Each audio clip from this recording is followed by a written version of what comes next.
Assalamualaikum warahmatullahi wabarakatuh. Kita berjumpa lagi bersama saya Rina Dewi Fitriana, Sarjana Pendidikan. Hari ini kita akan belajar bersama tentang macam-macam teori belajar. Teori belajar yang pertama adalah behaviorisme. Teori behavioristik adalah sebuah teori yang dicetuskan oleh Kengo dan Berliner tentang perubahan tingkah laku sebagai hasil dari pengalaman. Teori ini lalu berkembang menjadi aliran psikologi belajar yang berpengaruh terhadap arah pengembangan teori dan praktik pendidikan dan pembelajaran yang dikenal sebagai aliran behavioristik. Aliran ini menekankan pada terbentuknya perilaku yang tampak sebagai hasil belajar. Jadi di sini kata kuncinya adalah terbentuknya perilaku yang tampak sebagai hasil belajar ya, teori behavioristik itu. Nah, teori ini dengan model hubungan antara stimulus responnya, yaitu mendudukkan orang yang belajar sebagai individu yang pasif. Respon atau perilaku tertentu dengan menggunakan metode pelatihan atau pembiasaan semata. Nah, munculnya perilaku itu akan semakin kuat bila diberikan penguatan dan akan menghilang bila dikenai hukuman. Jadi di sini yang ditekankan pada teori behavioristik adalah terbentuknya perilaku yang tampak sebagai hasil belajar. Hubungannya yaitu stimulus responnya ya. Kemudian teori belajar yang kedua yaitu kognitivisme.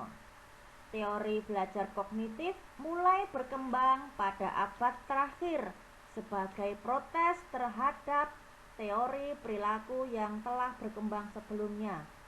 Model kognitif ini memiliki perspektif bahwa para peserta didik memproses informasi dan pelajaran melalui upayanya mengorganisir, menyimpan, dan kemudian menemukan hubungan antara pengetahuan yang baru dengan pengetahuan yang telah ada. Model ini menekankan pada bagaimana informasi diproses. Jadi di sini teori belajar kognitivisme itu kata kuncinya adalah itu menekankan pada informasi diproses ya. Di sini pada prosesnya. Nah, di sini peneliti ini adalah Ausubel, Brunner, dan Gardner. Dari ketiga peneliti ini masing-masing memiliki menekankan yang berbeda, yaitu yang pertama Ausubel ya, itu menekankan pada aspek pengelolaan atau organizer yang memiliki pengaruh utama terhadap belajar. Kemudian Brunner itu bekerja pada pengelompokan atau penyediaan bentuk konsep sebagai suatu jawaban atas bagaimana peserta didik memperoleh informasi dari lingkungan ya.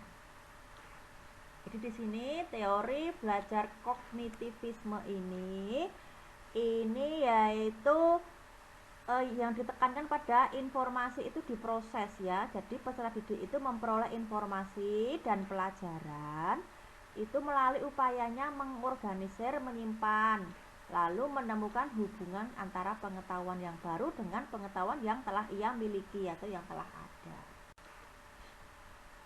Teori belajar yang ketiga yaitu konstruktivisme. Konstruksi berarti bersifat membangun.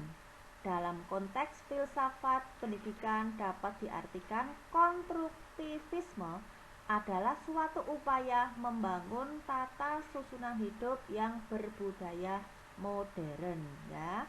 Jadi kalau ingat konstruksi, nah itu berarti di sini bersifat membangun ya.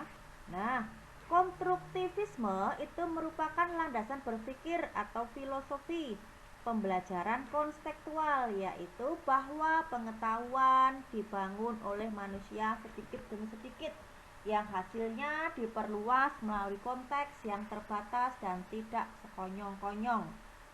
Pengetahuan bukanlah seperangkat fakta-fakta, konsep-konsep atau kaidah atau yang siap untuk diambil dan diingat. Manusia harus mengkonstruksi pengetahuan itu dan memberi makna melalui pengalaman nyata, ya. Di sini pengalaman nyata. Dengan teori konstruktivisme, siswa dapat berpikir untuk menyelesaikan masalah, mencari ide, dan membuat keputusan. Siswa akan lebih paham karena mereka terlibat langsung dalam membina pengetahuan baru.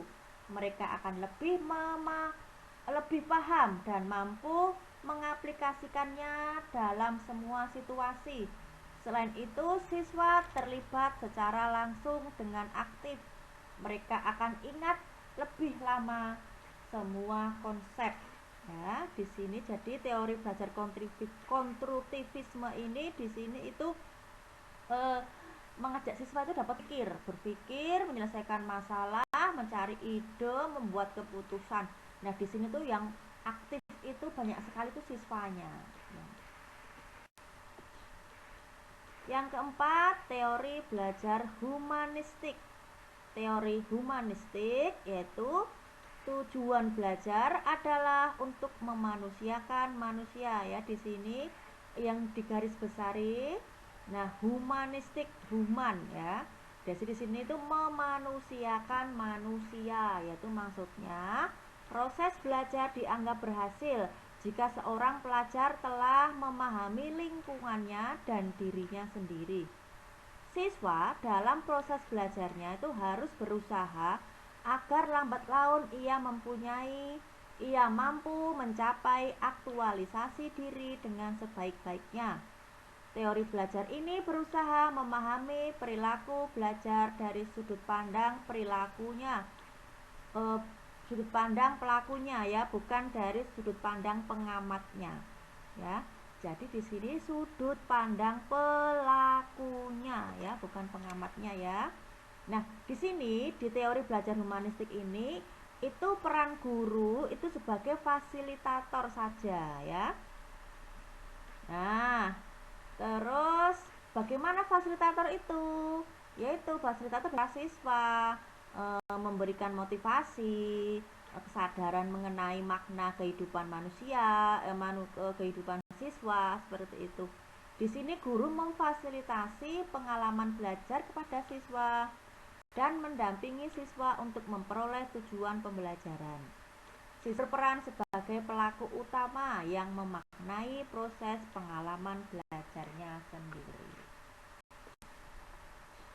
Teori belajar Gestalt. Menurut pandangan teori ini, seseorang memperoleh pengetahuan melalui sensasi atau informasi dengan melihat strukturnya secara menyeluruh, kemudian menyusunnya kembali dalam struktur yang sederhana sehingga lebih mudah dipahami. Nah, apa manfaat teori belajar ini? Manfaat teori belajar Gestalt ini yang pertama, membantu guru untuk memahami bagaimana siswa itu belajar. Kemudian, membimbing guru untuk merancang dan merencanakan proses pembelajaran. Kemudian, memandu guru untuk mengelola kelas. Kemudian, membantu guru untuk mengevaluasi proses, perilaku guru sendiri, serta hasil belajar siswa yang telah dicapai. Kemudian, membantu proses belajar lebih efektif, efisien, dan produktif. Membantu guru dalam memberikan dukungan dan bantuan kepada siswa sehingga dapat mencapai hasil prestasi yang maksimal. Nah, apa garis besar dari teori belajar ini? Nah, teori belajar ini garis besarnya adalah yaitu pengetahuan melalui sensasi atau informasi, ya. Pengetahuan melalui sensasi atau informasi dengan melihat strukturnya secara menyeluruh lalu menyusunnya kembali. Teori pembelajaran sosial. Konsep motivasi belajar berkaitan erat dengan prinsip bahwa perilaku yang memperoleh pengetahuan atau reinforcement di masa lalu lebih memiliki kemungkinan diulang dibandingkan dengan perilaku yang tidak memperoleh penguatan atau perilaku yang terkena hukuman. Dalam kenyataannya, dari membahas konsep motivasi belajar, penganut teori berperilaku itu lebih memfokuskan pada seberapa jauh siswa telah belajar untuk mengerjakan pekerjaan sekolah dalam rangka mendapatkan hasil yang diinginkan. Apa garis besar dari teori pembelajaran sosial ini? Nah, garis besar dari teori ini yaitu yang mana? Yaitu prinsipnya yaitu bahwa perilaku yang memperoleh penguatan di masa lalu. Jadi kalau masa lalunya itu ada penguatan, itu akan lebih memiliki kemungkinan diulang. Nah, dibandingkan dengan perilaku yang tidak memperoleh penguatan atau perilaku yang terkena hukuman dalam waktu yang lalu. Jadi membekas gitu loh di sini itu ya. Membekas. Teori belajar sosial. Pijakan bahwa teori belajar sosial adalah bahwa manusia belajar melalui pengamatannya terhadap perilaku yang lain. Pakar yang paling banyak melakukan riset teori yaitu Albert Bandura dan Bernard Wiener. Meskipun klasikal dan operan conditioning dalam hal-hal tertentu masih merupakan tipe penting dari belajar. Namun, orang belajar tentang sebagian besar apa yang ia ketahui melalui observasi atau pengamatan. Belajar melalui pengamatan itu berbeda dari klasikal dan operan conditioning karena tidak membutuhkan pengalaman personal langsung dan dengan stimuli, penguatan kembali maupun hukuman. Belajar melalui pengamatan secara sederhana itu melibatkan pengamatan perilaku orang lain yang disebut dengan model. Dan kemudian peniru perilaku model tersebut. Baik anak-anak maupun orang dewasa belajar banyak hal dari pengamatan dan imitasi peniruan ini. Anak muda belajar bahasa, keterampilan sosial, kebiasaan, ketakutan, dan banyak perilaku lain dengan mengamati orang tuanya atau orang yang lebih dewasa. Banyak orang belajar akademik, atletik, dan keterampilan musik dengan mengamati dan kemudian menirukan guinya. Menurut psikolog Amerika Serikat kelahiran Kanada Albert Bandura, yaitu pelopor dalam studi tentang belajar melalui pengamatan, tipe belajar ini memainkan peran yang penting dalam perkembangan kepribadian anak.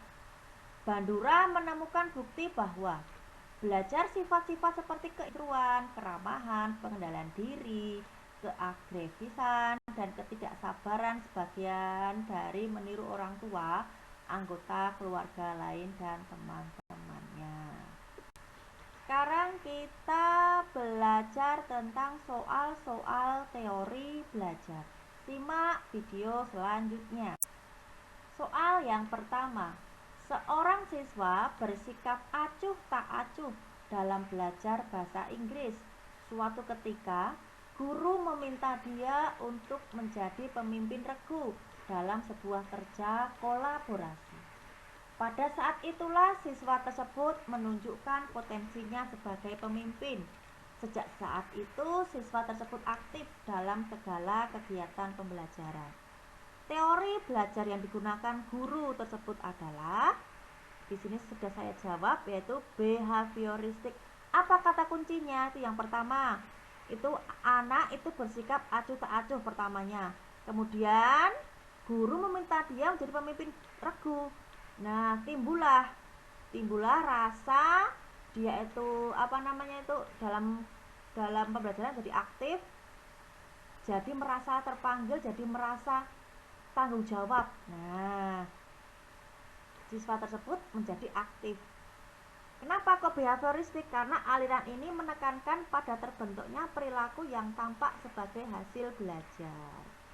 Nah, gitu ya.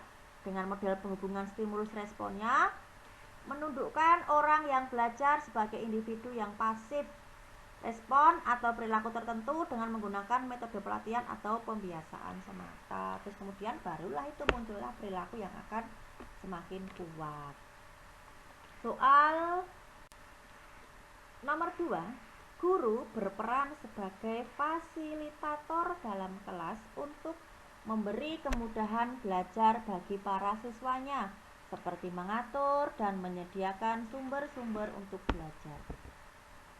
Motivasi siswa untuk berpikir kritis serta berusaha memahami jalan pikiran siswa. Teori belajar semacam ini disebut teori belajar apa? Nah, di sini ada sebenarnya ini ABC ya, itu tapi saya belum ganti, itu 1, 2, 3, 4 sama aja. Nah, jawabannya adalah humanistik, yaitu karena 4C ya, memanusiakan manusia tadi ya, 4C ya. Kalau behavioristik itu contohnya apa? Contohnya yaitu apa yang disampaikan guru itu harus dikuasai siswa. Kata kunci lain stimulus dan respon, sehingga membuat sesuatu itu menjadi pasti, bukan ya? Kemudian kalau kognitif itu dari Piaget ya, yaitu asimilasi, akomodasi, dan equilibrium. Nah, asimilasi itu menggabungkan pengetahuan lama dengan yang baru. Nek mengakomodasi itu memecahkan masalah, menerapkan ke konsep baru, baru menciptakan langkah baru dan penyesuaian dengan konsep baru. Kalau equilibrium itu gabungan dari asimilasi dan akomodasi dan penyeimbang. Jadi di sini karena tadi berperan sebagai fasilitator ya, terus memotivasi siswa, itu namanya adalah humanistik 4C.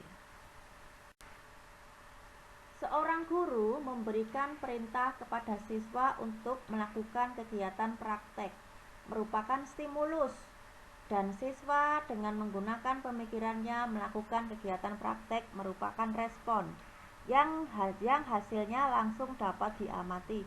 Teori belajar ini disebut, gampang sekali nggih, kata kuncinya apa? Stimulus respon. Kalau ada kata stimulus, ada respon, berarti di sini otomatis jawabannya adalah behavioristik. Soal nomor 4. Guru melakukan pembelajaran dengan memberikan kebebasan yang luas pada siswa untuk menentukan apa yang ingin ia pelajari sesuai sumber-sumber belajar yang tersedia atau dapat disediakan. Pernyataan ini merupakan teori belajar apa? Nah, di sini kata kuncinya apa? Memberikan kebebasan yang luas pada siswa untuk menentukan apa yang ingin ia pelajari. Jadi di sini yang aktif siapa? Siswanya, yaitu membangun sendiri pengetahuannya. Nah, kalau membangun sendiri pengetahuannya berarti belajar apa? Gampang sekali ya, konstruktivistik. Denny adalah seorang siswa berprestasi sehingga mendapatkan penghargaan atau hadiah. Dampaknya, Denny lebih rajin dan lebih bersemangat belajar.